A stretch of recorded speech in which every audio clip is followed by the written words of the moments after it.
guys, welcome back to Riley's Rundowns. Today we will be talking about a push, and what we will be focusing on is before World War I, during World War I, the interwar years, World War II, and a little bit of after World War II. Let's get started. All right, so before we just run right into World War I, we have to talk about what kind of really brought the US into interacting with the rest of the world. So we have imperialism, and basically the Manifest Destiny was over because the frontier was closed in 1890. So the US sought expansion overseas. We also had the Industrial Revolution, which gave us a lot more resources and markets, and we wanted to kind of bring those resources to other places. We also wanted protection for the trade that we were involved with because of those new resources, and different islands and kind of places around the world will be really useful in providing that type of protection. We also have the idea of social Darwinism, which if you go back to the Industrial Revolution, this is an idea that was kind of brought around all throughout society. So the social Darwinism that we have here is that more advanced civilizations are more evolved, which means that they are superior, and the superior nations have the right to take over weaker nations. This kind of brings in the idea of the white man's burden, which said that it is the responsibility of civilized white nations to bring modern ideas and amenities to the uncivilized.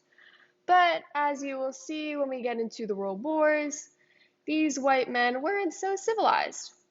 All right, so first we are going to talk about Hawaii. So Hawaii was really attractive to the United States because of sugar and pineapple production. And since the 1840s, the U.S. had a lot of foreign interest in Hawaii. The U.S. really wanted to annex Hawaii, and in 1890, a tariff exemption that was on Hawaii ended. So the prices of imports from Hawaii they really grew. And this really hurt Hawaiian farmers. So the Hawaiian farmers asked their queen, let's join with America. Said no. Rebellion starts.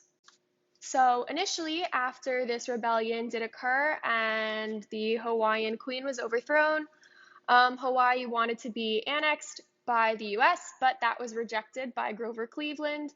And eventually, though, Hawaii would be annexed in July of 1898 by McKinley as a result of the Spanish-American War, which is what we will be moving on to right now. So in 1895, Cuba revolted against Spain, and the U.S. was very concerned, and they had a lot of sympathy for Cuba. The Spanish ambassador to the U.S. spoke poorly of McKinley, and the USS Maine mysteriously blew up, which was a huge cause of the U.S.'s involvement in the war. On April 9th, 1898, Spain granted limited autonomy for Cuba, but the U.S. demanded full independence.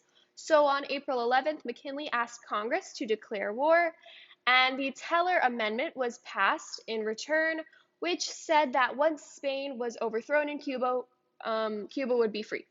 So basically, the main causes of the Spanish-American War are that the Spanish ambassador insulted McKinley and the USS Maine blowing up.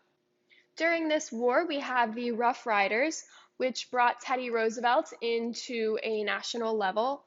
The Rough Riders were a group of volunteers who were eventually commanded by Teddy, and Teddy's actions at the Battle of San Juan actually really helped him get that national recognition.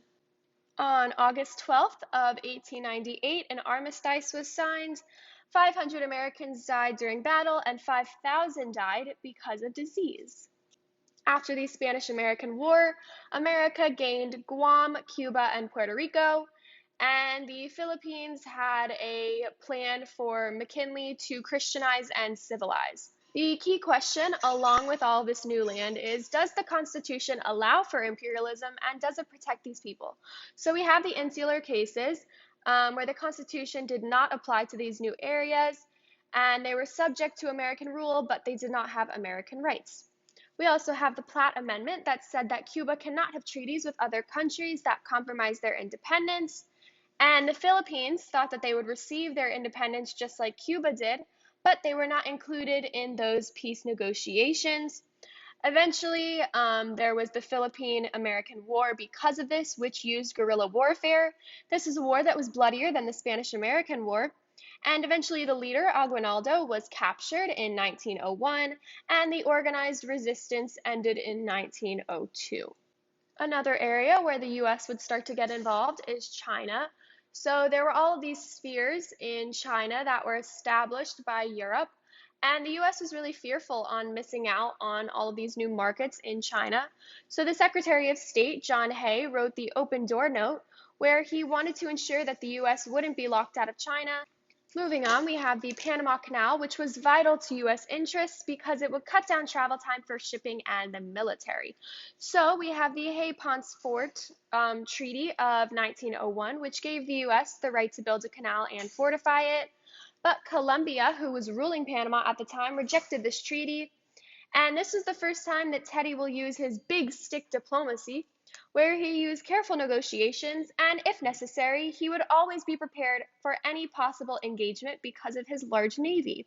So, on November 3rd, in 1903, a rebellion started in Panama, which was influenced by the US, and Panama gained independence, and the US therefore got the right to build their canal.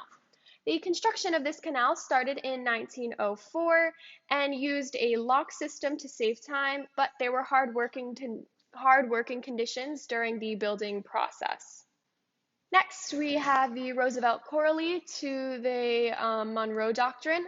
Germany and Britain had a lot of money that was owed to them by Latin American countries, and Teddy feared that they would become involved and violate the Monroe Doctrine.